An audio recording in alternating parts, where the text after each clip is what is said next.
Hello, nous voici donc en cuisine pour une nouvelle recette. On va faire quelque chose de simple et rapide. Je pense qu'en 25 minutes, tout est bouclé et prêt à déguster. C'est des pâtes crémeuses aux champignons.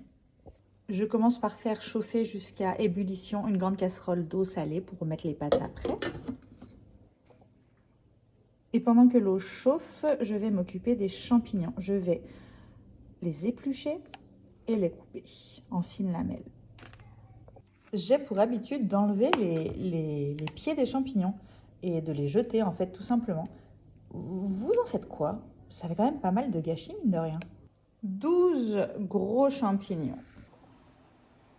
Et c'est parti pour une session coupe. J'ai juste eu le temps de finir la coupe que ça y est, ça bout, donc je vais ajouter les 350 g de pâtes. C'est une dose pour 4 personnes. On est 2 adultes, 2 enfants et ça va cuire 12 à 14 minutes selon la cuisson comme on l'aime. Nous, ça sera plutôt 14 minutes, on les aime bien fondantes. Les pâtes cuisent, les champignons vont aussi cuire avec du beurre. Pendant ce temps-là, je vais éplucher et émincer l'oignon que je ferai en plus dans une casserole à part car tout le monde n'aime pas dans la famille. Une fois les champignons cuits, j'ajoute mes épices, donc un peu d'ail, du sel, du poivre et aussi 2 cuillères à soupe d'eau. Je mélange bien pour tout enrober. Ensuite, j'ajoute une demi-tasse de lait.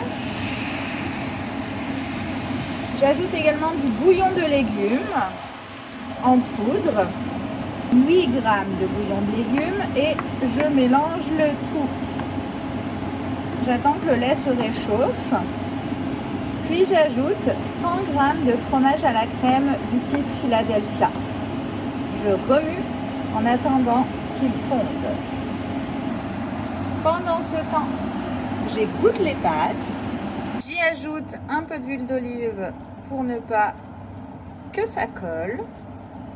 Un peu de poivre et je mélange. Dans la casserole des champignons, j'ajoute 100 g d'épinards petit à petit le temps qu'ils fondent. Pour ajouter une touche gourmande, les pâtes sont chaudes, j'y mets du cheddar blanc que je vais laisser fondre. Il y aura des fils partout, on adore. Ici, ça mijote lentement et là, je vais faire cuire l'oignon, enfin le faire dorer avec un peu d'huile d'olive. Une fois que l'oignon sera cuit, il n'y aura plus qu'à mettre dans les assiettes, parsemer du reste du cheddar et servir. Alors voilà la version enfant qui mange rien. Et voici la version adulte, bien mieux présentée. Et voilà, à bientôt pour d'autres recettes.